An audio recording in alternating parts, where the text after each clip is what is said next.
Hi good morning students.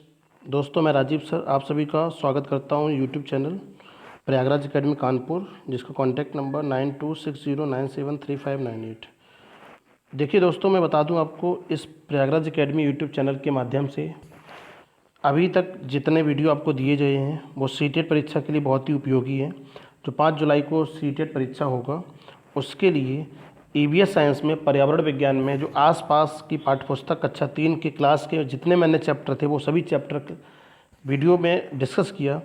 अब इस video के अंतर्गत मैं चैप्टर नंबर 19, 20, 21, 22, 23 एंड 24 डिस्कस करूंगा।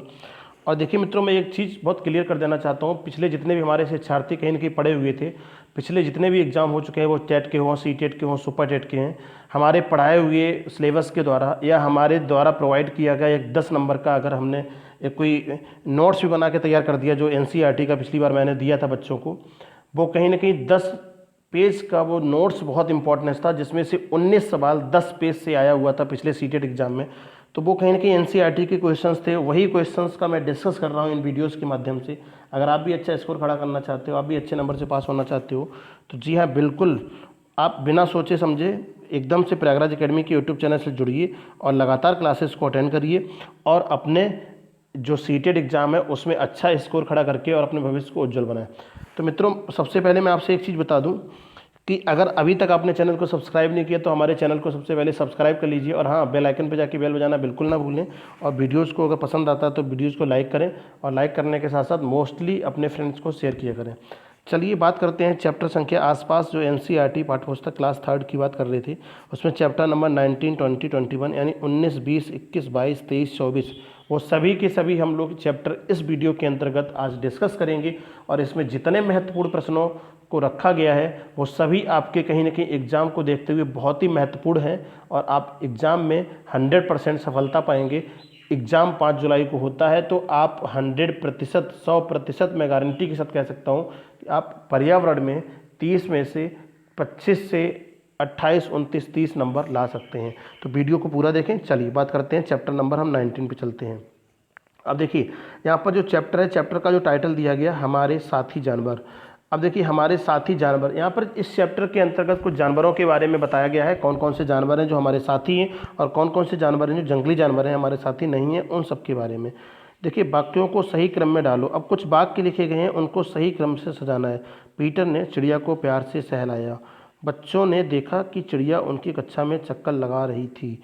नवजोत और अली जल्दी से जाकर एक कटोरी में पानी ले आए। फुर की आवाज़ के साथ चिड़िया कक्षा से बाहर उड़ गई। चिड़िया पंखे से कट गई थी। एक क्लास की बात थी, एक क्लास में सब बच्चे बैठ के पढ़ रहे थे, जहाँ पर एक चिड़िया उड़ती हुई आई, पंखे से कट जाके टकराई, जिससे कट गई। अब देखिए उसी को हमें क्रम से इन वाक्यों को सबको सजाना था। बच्चों ने देखा एक चिड़िया उनकी कक्षा में चक्कर लगा रही है। चिड़िया पंखे से कट गई। पीटर ने चिड़िया को प्यार से सहलाया। नवजोत और अली जल्दी से जाकर कटोरी में पानी ले आए और फुर की आवाज़ के साथ चिड़िया कक्षा से बाहर उड़ गई। तो ये देखिए एक सीक्वेंस था, एक क्रम से जितने वाक्य थे सभी को सजाना था। तो आपने इस वीडियो के माध्यम से, इस क्लास के माध्यम से आराम से क्वेश्चंस को सॉल्व कर लेंगे। अब देखिए, सोचो मालिनी ने, अगर पूछा जाए कि सोचो मालिनी ने क्या किया होगा, तो मालिनी ने बिल्ली के बच्चों को उसकी माँ को लौटा दिया गया होगा। अब जब चैप्टर पढ़ते हैं हम एनसीईआरटी बुक के, तो उसमें कई जगह आपको डिस्कस करने को मिलता है कि कौन से मालिनी कहाँ पे थी, बिल्ली के बच्चे की कहानी पूरी स्टोरी नुमा बच्चों को, क्योंकि छोटे छोटे बच्चे होते हैं, कविता कहानी किस्से के माध्यम से बच्चे चीज़ों को सीखते हैं, तो वही यहाँ पर दिया गया था कि मालिनी ने बिल्ली के जो छोटे छोटे बच्चे थे उन बच्चों को उसकी माँ को लौटा दिया था। अब मीनू के घर के लोग क्या करेंगे, वे घाव को पानी से धोएंगे और कोई दवाई लगाएंगे। अब देखिए मीनू के घर पे एक जो बच्चा था, बेसिकली वो कहीं ना कहीं चोटिल हो गया था, तो उसको वो क्या करेंगे, उसके घाव को पानी से धुल के और उसको दवाई लगा देंगे। चंदू धोबी अपने गधे का बहुत ध्यान रखता है। गधा भी तो उसके बहुत सारे काम करता है। चित्र को देखकर लिखो कि चंदू अपने गधे के लिए क्या क्या करता है। अब देखिए, चंदू गधे को नहलाता है, गधे को घास खिलाता है, चंदू गधे को पानी पिलाता है, चंदू गधे को फूलों से सजाता है। तो ये सब क्वेश्चंस हैं जो आपके लिए बहुत महत्वपूर्ण हैं सीटेट एग्जाम के लिए। क्या तुम्हारे घर या पड़ोस में किसी से यहाँ कोई पालतू जानवर हैं, तो कौन से? हाँ, मेरे घर के पास एक पालतू कुत्ता है या गाय है या भैंस है। जो भी आपके आसपास में कोई जानवर है तो आप उसके बारे में बता सकते हैं।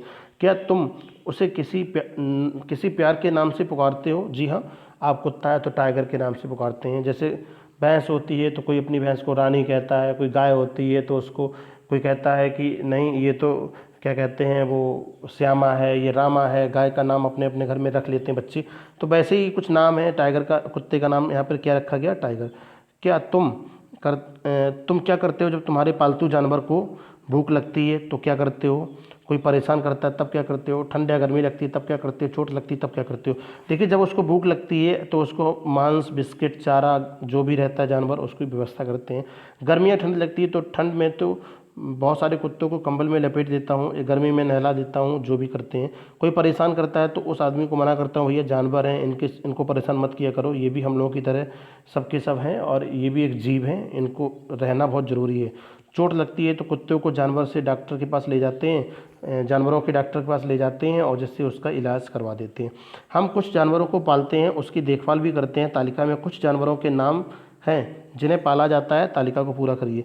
अब देखिए कौन कौन से जानवर हैं जिनको पालते हैं, जिनको नहीं पालते हैं, और वो क्यों पालते हैं, वो हम लोग के लिए क्यों फ़ायदेमंद है। कुत्ता है, कुत्ता अगर हम लोग पालते हैं तो कुत्ता क्यों पाला जाता है? बेसिकली कुत्ता लोगों की सुरक्षा और घरों की रखवाली करता है, इसलिए कुत्ता पाला जाता है।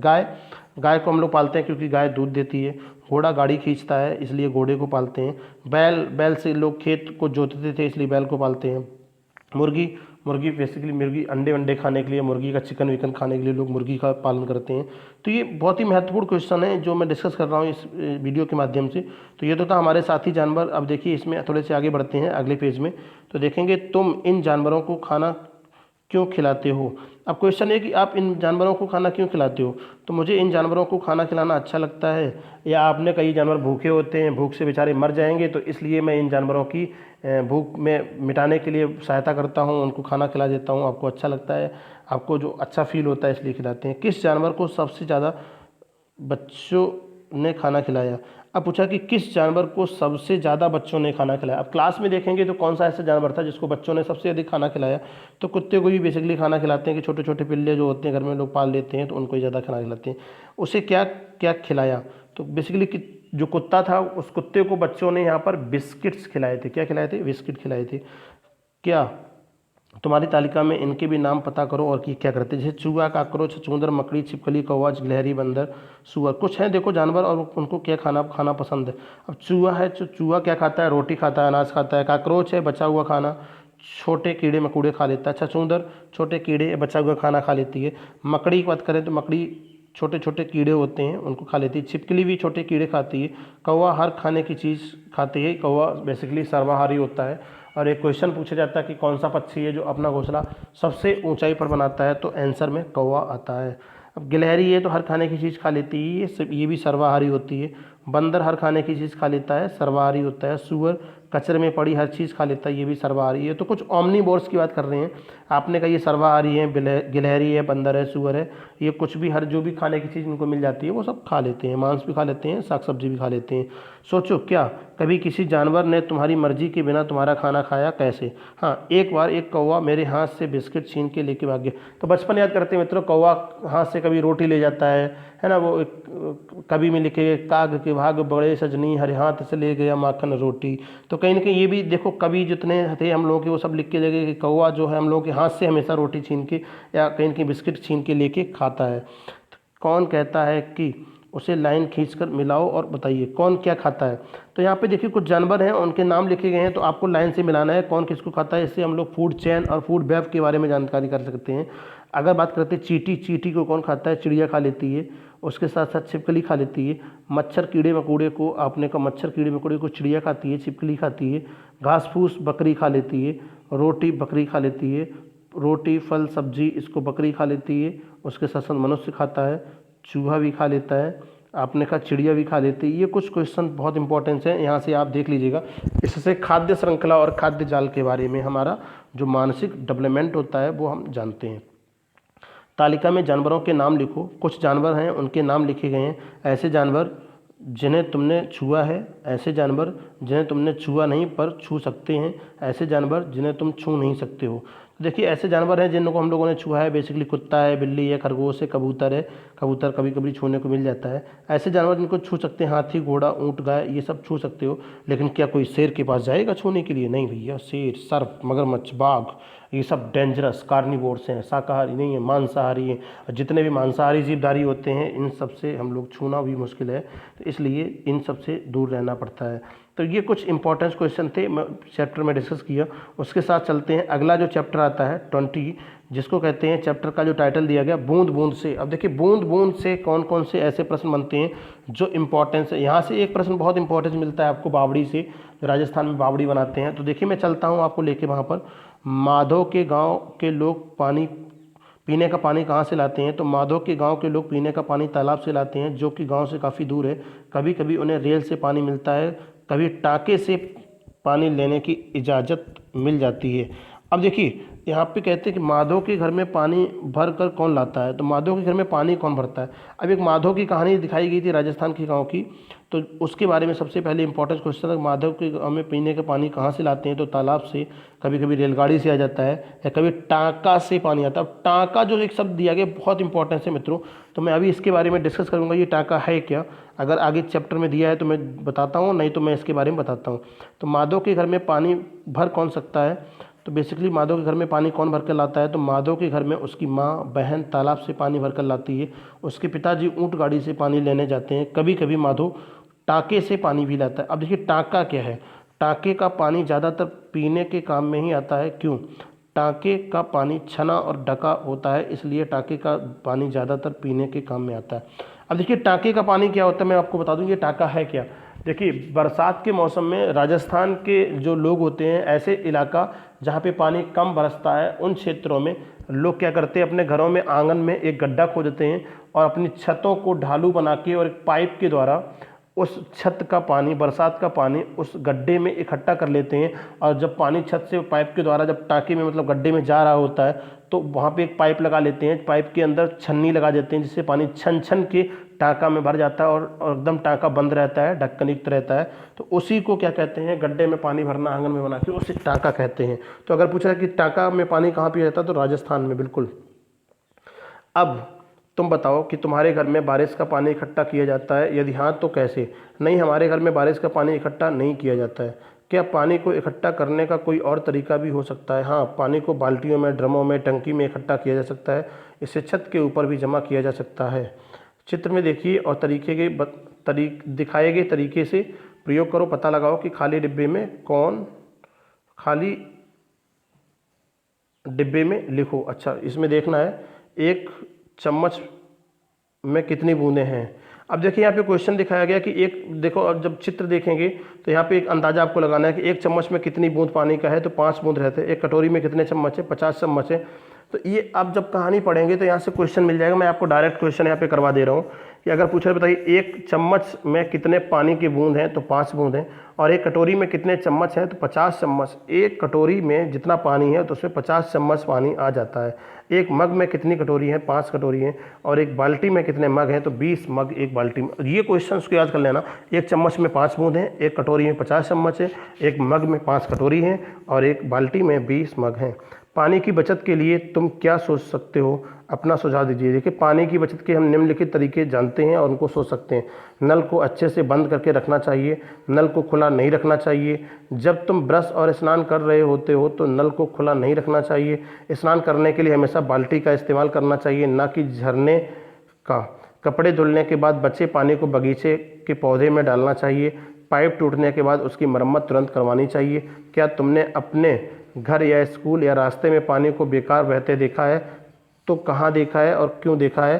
तो उसको पानी को आप बंद कर सकते हो। ये सब आप काम स्वयं कर सकते हैं। देखिए पानी, जल ही जीवन है। जब जल ही नहीं होगा तो क्या होगा? इसलिए पानी की हमेशा, कहते हैं ना, सेव वाटर सेव लाइफ। अगर हम जीवन बचाना चाहते हैं तो सबसे पहले हम लोग को पानी और ऑक्सीजन, पेड़ पौधे और पर्यावरण को बचाना पड़ेगा।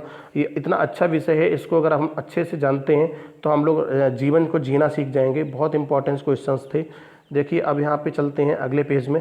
तो चित्र में देखो और चर्चा करो कि एक बार पानी से काम करने के बाद उसी पानी से कुछ और काम कर सकते हैं। हाँ, एक बार पानी से काम करने के बाद उसी पानी से कुछ और काम कर सकते हैं। उदाहरण के लिए जैसे सब्जी धोने के बाद हम उस पानी को पौधों में डाल सकते हैं। इस पानी को हम पोछा लगाने के लिए भी इस्तेमाल कर सकते हैं।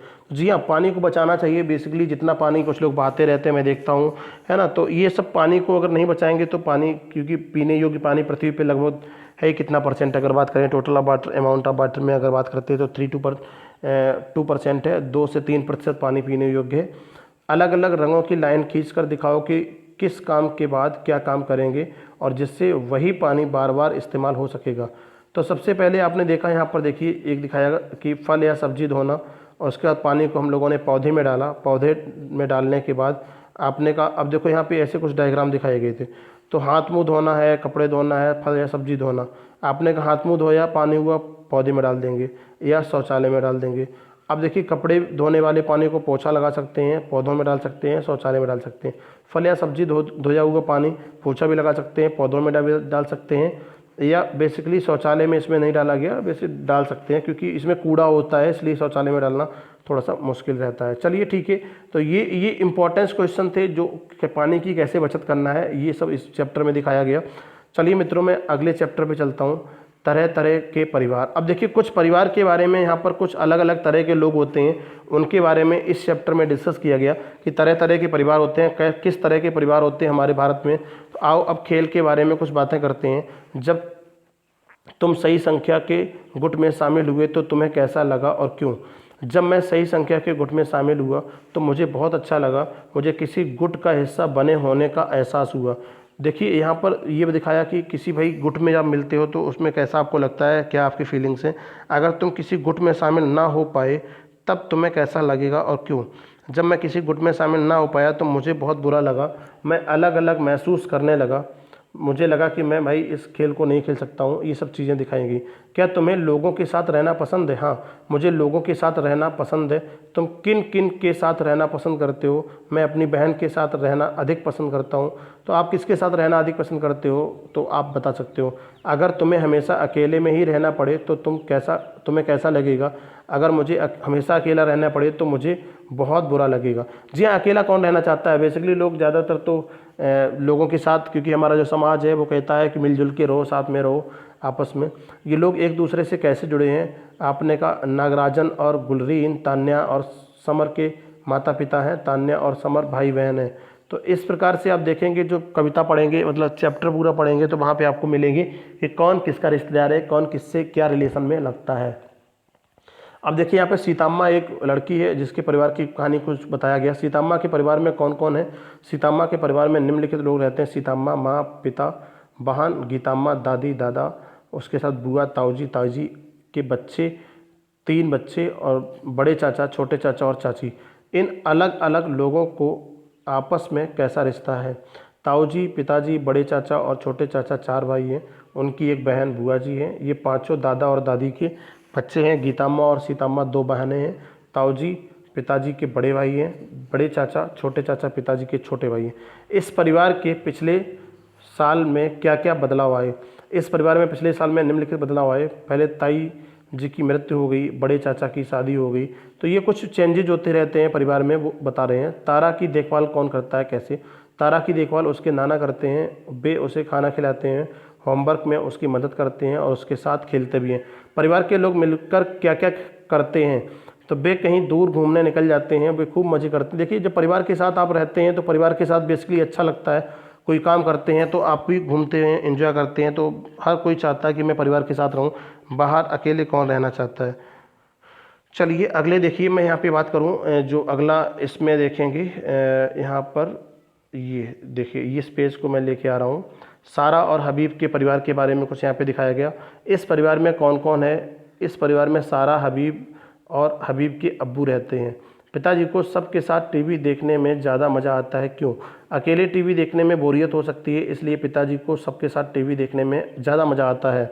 परिवार के लोग कैसे मज़े करते हैं? तो छुट्टी के दिन पड़ोस के बच्चे घर में खूब धमाल मचाते हैं, सब एक साथ मिलकर मज़े करते हैं, कभी खेल कूद कर, कभी घूमने जाकर, कभी नाटक को देखकर। तो बेसिकली परिवार के सदस्य हैं, लोगों के साथ मिलकर रहना चाहिए, जैसे एंजॉय करना चाहिए, और लोगों को खेल के साथ साथ मानसिक विकास भी साथ साथ होता रहता है। अब देखिए यहाँ पर तोताराम के परिवार के बारे में दिखाया गया। तोताराम के परिवार के लोग एक दूसरे के संपर्क कैसे बनाए रखते हैं। तोताराम अपनी माँ को चिट्ठी लिखता है, वे साल में एक बार अपने गाँव जाते हैं और इस तरह वे एक दूसरे से संपर्क बनाए रखते हैं। तोताराम के परिवार में कौन कौन से लोग शहर में रहते हैं और कौन से गांव में, क्यों। तोताराम, उसके पिताजी और चाचा चचेरे भाई शहर में रहते हैं। तोताराम के पिता और चाचा शहर में काम करते हैं। तोताराम और उसके चचेरे भाई पढ़ते हैं। तोताराम की माँ और दादी, चाची और छोटे बहन उसके गांव में रहती है। तो ये क्वेश्चन है, देखिए कौन से तोताराम की कहानी में पूछ सकता है डायरेक्ट आपसे क्वेश्चन कि तोताराम के परिवार के सदस्य कौन से हैं जो शहर में रहते हैं, तोताराम के परिवार के ऐसे कौन से सदस्य हैं जो गांव में रहते हैं। तब आपको बताना बड़ा मुश्किल हो जाता है, इसलिए जी किताब अगर पढ़े रहेंगे, ये क्वेश्चन सॉल्व किए रहेंगे तो मित्रों फिर आपके अलावा ये क्वेश्चन कोई सॉल्व नहीं करेगा। चलिए बात करते हैं कृष्णा की। कृष्णा अपनी बहन का ध्यान कैसे रखता है। कृष्णा कॉलेज जाने से पहले कृष्णा अपनी बहन को स्कूल छोड़ता है। कॉलेज से आने के बाद वह कावेरी को खाना खिलाता है और खुद भी खाता है। परिवार में क्या क्या काम इकट्ठे करते हैं। तो पिताजी कृष्णा कावेरी साथ साथ तैयार होते हैं, घर से बाहर निकलते हैं, शाम में भी सब साथ खाना खाते हैं और खाते भी हैं। परिवार में क्या क्या होता है। परिवार में निम्नलिखित बातें होती हैं।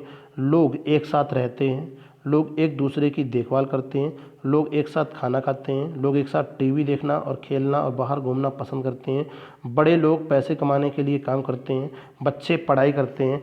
दिए गए वाक्यों में जो परिवार में होता है उन पर निशान लगाइए। एक परिवार के लोग अक्सर एक दूसरे जैसे दिखते हैं, बिल्कुल सही है, सही का निशान लगाया गया। देखिए मैं आपको यहाँ पे दिखाता चलूँ, आपने कहा सही है। उसके साथ परिवार के लोगों को एक दूसरे से बहुत प्यार होता है, बिल्कुल ये भी सही है।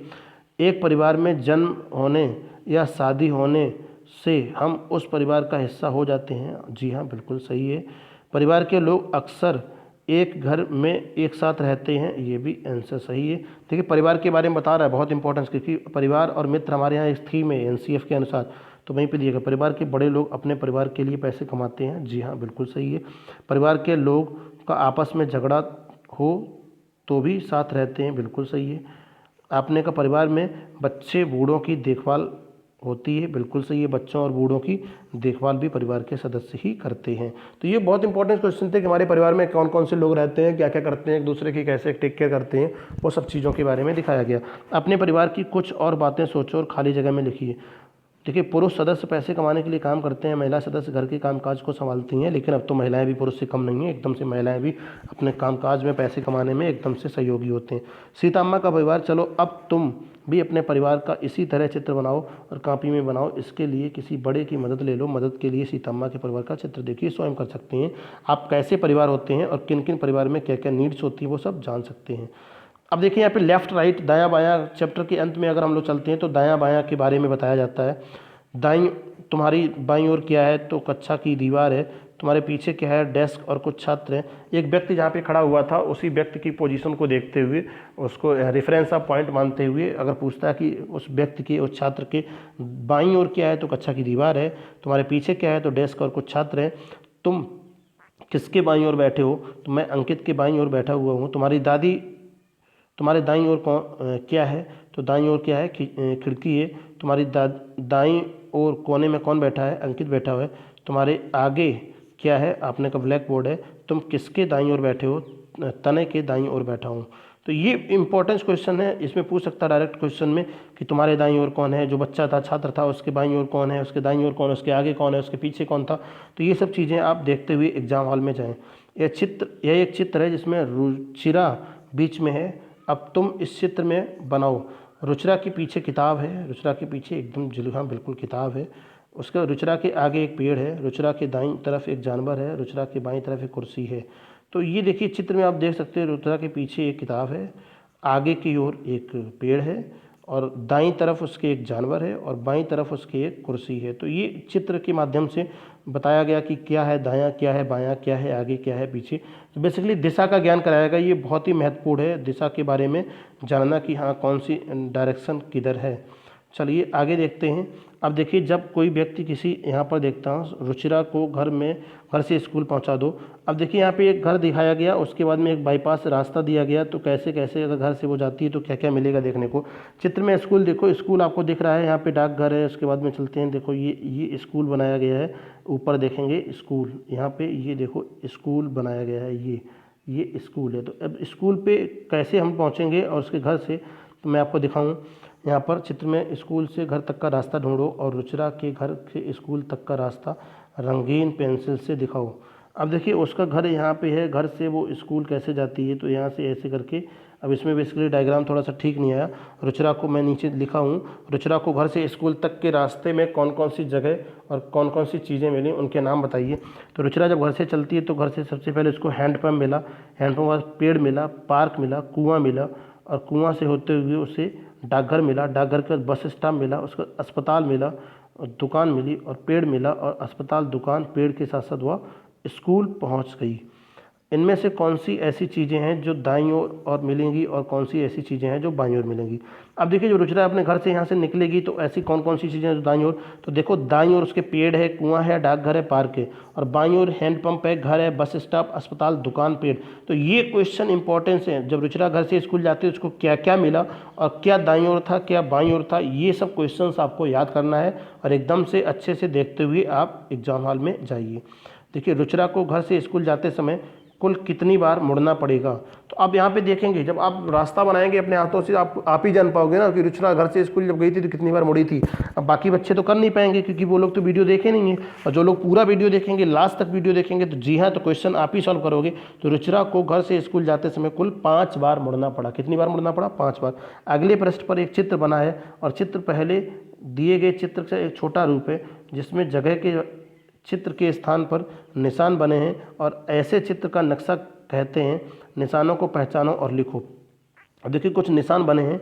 ये एक निशान बनाया गया, ये रुचिरा का घर है जो स्टार में दिखाया गया, क्योंकि स्टार ये घर है नीचे, उसका पेड़ है, हैंडपंप है, ऐसा निशान, ये ऐसा निशान बनेगा। तो पार्क है, ये गोल बना हुआ तो कुआं है।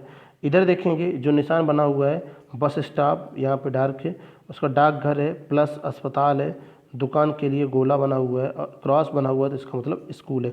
क्या तुम बता सकते हो कि ये निशान क्यों बनाए जाते हैं? जी हाँ, नक्शे में निशान बनाना आसान होता है और उन्हें समझना भी आसान होता है, इसलिए नक्शे में चित्र के बजाय निशानों का उपयोग किया जाता है। इसलिए नक्शे में, क्योंकि नक्शा में अब जैसे पूरा घर बनाना रहेगा तो घर तो बहुत बड़ा होता है, तो नक्शे में कहीं ना कहीं क्या करते हैं, छोटे छोटे चिन्ह और निशान के माध्यम से चीज़ों को समझ लेते हैं कि कौन सी जगह कहाँ पर है। चलिए अगले पेज में चलते हैं। देखिए बहुत इंपॉर्टेंट क्वेश्चन आता है यहाँ पर। नीचे चित्र के सामने एक सूची बनी है जिसमें तुम अपनी इच्छा से कुछ निशान संकेत बनाएं और ये निशान पहले वाले निशानों से अलग हों, जैसे देख सकते हो, स्वयं कर सकते हैं। ऐसे कौन कौन से चिन्ह जो तुम्हें अपने आसपास दिखाई देते हैं उनके चित्र बनाइए, क्या दर्शाते हैं उन्हें भी लिखिए, ये सब स्वयं कर सकते हो। नक्शे में दिखाए गए निशानों की सूची बनी है। अब देखिए नक्शे में कितने घर हैं। अब पूरा जब मैप दिखाएंगे उसमें जो पूछा जाएगा, किताब पढ़ेंगे एनसीईआरटी की कक्षा 3 की, तो उसमें देखेंगे नक्शे में कुल कितने घर हैं। तो जी हाँ, नक्शे में 4 घर दिखाए गए हैं। कितने घर हैं? 4। नक्शे में कितनी दुकानें हैं? तो 1 दुकान दिखाई गई है। नक्शे में कितने पेड़ हैं? तो 5 पेड़ हैं। नक्शे में कितने हैंडपंप हैं? 1 है। और स्कूल पोस्ट ऑफिस के पास या अस्पताल के पास है? तो जी हाँ, स्कूल पोस्ट ऑफिस के पास है। बस स्टॉप के पास क्या है? हैंडपंप है। यदि नक्शे में एक साथ सूची न होती तो क्या तुम नक्शा पढ़ पाते? नहीं, बिल्कुल नहीं पढ़ पाते। गणित में जो चिन्ह तुमने देखे हैं उन्हें लिखो। जोड़, गुणा, वृत्त, घटाव, भाग, आयत, ये सब जितने भी गणितीय चिन्ह को हम जानते हैं उनके बारे में बता सकते हैं कि कौन सा चिन्ह काहे के लिए प्रयोग किया जाता है। अब देखिए अगला चैप्टर देखेंगे हम लोग, कपड़ा सजा कैसे। अब देखिए कपड़े के बारे में बता रहे हैं, तो कपड़े में कुछ डेकोरेटिंग होता है, तो वो कैसे डेकोरेट करते हैं, कैसे इस पर कढ़ाई बुनाई की जाती है। तो साजदा का दुपट्टा कैसे बना होगा? तो साजदा का दुपट्टा कारीगरों ने मशीन पर कपड़े से बनाया होगा। तुम भी एक दुपट्टा या कोई थोड़ा लंबा बिना सिला कपड़ा लो और उसे अलग अलग तरह से पहन कर देखो कितनी तरह से पहन पाए।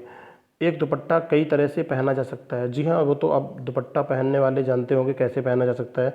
क्या किसी ने उसे लुंगी बनाकर या साफ़ा बनाकर पहना है दुपट्टे को, और कैसे पहना जा सकता है? हाँ, हमने दुपट्टे को लुंगी की तरह पहना है, साफ़े की तरह पहना है, कुछ ने इसे साड़ी की तरह पहना है, कुछ ने इसे धोती की तरह पहना है। जी हाँ, दुपट्टे को तो कई तरह से पहना जा सकता है। ये सब चीज़ें देखो यहाँ पे दिखाई जा रही हैं। अपने घर में कोई 6 कपड़े देखो और तुमने कपड़ों में क्या क्या अंतर पाया, जैसे छूने में, रंग में, डिज़ाइन में। हाँ, मैंने कपड़े में बहुत सारे अंतर पाए, वो नीचे लिखे गए हैं। कुछ कपड़े मुलायम होते हैं जबकि कुछ खुरदरे होते हैं, कुछ कपड़े चटक रंग के होते हैं, कुछ शांत रंग के होते हैं, हल्के रंग के होते हैं, कुछ कपड़े सीधे सादे डिज़ाइन के होते हैं, कुछ पर बारीक डिज़ाइन होती है, कुछ पर अधिक कढ़ाई वढ़ाई होती है, कुछ मोटे कपड़े। बोरी को ध्यान में रखते हुए ध्यान से देखो, तुमने खड़े और लेटे धागे देखे होंगे। किसी भी कपड़े को नज़दीक से देखोगे तो तुम्हें ऐसी बनावट दिखाई देगी, हाँ मुझे खड़े और लेटे धागे दिखाई देती हैं। तो ये कपड़े को कैसे बुनते हैं, तो ये देखो बेसिकली यहाँ पर हम लोग देखेंगे जो बुनकर होते हैं उनके बारे में दिखाया गया कि कपड़े कैसे सजते हैं, इस चैप्टर में दिखाया गया। अब देखिए जीवन का जाल, लास्ट चैप्टर है, बहुत इंपॉर्टेंस है। जीवन का जाल मतलब अगर पूछा जाए कि जीवन हम लोगों का कैसे एक दूसरे से सह संबंधित है, जो पर्यावरण है, पर्यावरण का यही रिलेशन है कि को रिलेशंस, पर्यावरण का एक दूसरे से कैसे सह संबंध है। अब तक तुमने करीब करीब यह पूरी किताब पढ़ ली होगी। तुमने पेड़ पौधे, जानवर, पानी, घर, वाहनों और कई भी चीज़ों के बारे में पढ़ा, सोचा। क्या तुम बता सकते हैं कि हमने इन चीज़ों के बारे में कुछ जानने और सीखने की, सोचने की कोशिश क्यों की? हमारा जीवन इन सारी चीज़ों पर निर्भर करता है, जैसे पेड़, पानी, घर, जानवर, गाड़ी, कई अन्य चीज़ों पर। इसलिए हमने इन सारी चीज़ों के बारे में जानने की, सोचने की कोशिश की। जी हाँ, बिल्कुल। हमारा चित्र में हमें अगर देखेंगे तो यहाँ पर हमारा चित्र में दिखाई चीज़ों से क्या नाता है, चलो पता करते हैं। तो सबसे पहले दी गई खाली जगह में अपना चित्र बनाओ। अगर ये खाली जगह है यहाँ पर, आप अपना चित्र बनाइए। अब अपने चित्र में एक लाइन खींचकर उन चीज़ों से जोड़ने के लिए अपने कोशिश करिए जो बहुत ज़रूरी लगती हैं। उत्तर में देखो, क्या तुमने खुद को घर से जोड़ा? हाँ बिल्कुल। क्या जाल को देखकर तुम क्या समझेंगे? यह जाल दिखाता है कि लगभग सारी चीज़ें हमारे लिए ज़रूरी हैं, हर चीज़ एक दूसरे पर निर्भर करती है। तो यही पर्यावरण कहता है कि जीवन एक हम लोगों का सामाजिक परिवेश है, परिवार है, जिसमें हम लोग पेड़ पौधे, जीवधारी सब एक दूसरे से सह संबंधित हैं। तो कोई पैदा करेगा तो कोई खाएगा, बेसिकली है ना। पेड़ पौधे हैं, ऑक्सीजन देते हैं, हम उनको कार्बन डाइऑक्साइड देते हैं। जल पृथ्वी से मिलता है, आपने वर्षा से मिलता है। पशु पक्षी हैं, सब के सब एक दूसरे से को रिलेटेड है, सह संबंधित हैं। तुमने जो जाल बनाया है उसे अपने दोस्तों को दिखाओ और उनका बनाया हुआ जाल भी देखो, तब सब एक जैसे हैं। हाँ, सभी जाल लगभग एक जैसे हैं क्योंकि सभी एक दूसरे से सह संबंधित हैं। तो ये वीडियो मित्रों बहुत इंपॉर्टेंस था आपके ये क्या कहते हैं ईवीएस साइंस के लिए, जो 5 जुलाई को एग्जाम होगा सीटेट के लिए। और जी हाँ मित्रों, बिल्कुल इसको देखना ना भूलें, वीडियो लास्ट तक देखें। और अगर वीडियो पसंद आया हो तो एकदम से कमेंट सेक्शन में जाके कमेंट करें। और क्वेश्चन आपके 30 में से 29 सवाल गारंटी के साथ, 28 से 29 सवाल जितना मैं आपको वीडियो दे रहा हूँ इन्हीं के माध्यम से सॉल्व हो जाएंगे। और ये गारंटी के साथ मैं कह सकता हूँ, क्योंकि इसीलिए मैं जाना ही जाता हूँ, राजीव सर विज्ञान और पर्यावरण पढ़ाता हूँ। क्योंकि मुझे बच्चे कहते हैं कि सर आपके पढ़ाए हुए, आपके दिए हुए जो 10 पेज का एक नोट्स था, पिछली बार 19 सवाल उसी नोट्स से फंसे हुए थे। मैं नहीं कह रहा हूँ, हमारे स्टूडेंट्स कहते हैं। तो मित्रों, अगर जी हाँ आप भी सीटेट में अच्छा स्कोर खड़ा करना चाहते हो, अच्छे नंबर से पास होना चाहते हो, तो वीडियो को पूरा देखें और एक एक क्वेश्चंस को विचार करें, सोचें, समझें और एग्जाम हॉल में जाके क्रैक करें। Thank you so much. It's enough for today. Thank you so much. Nice to talk you.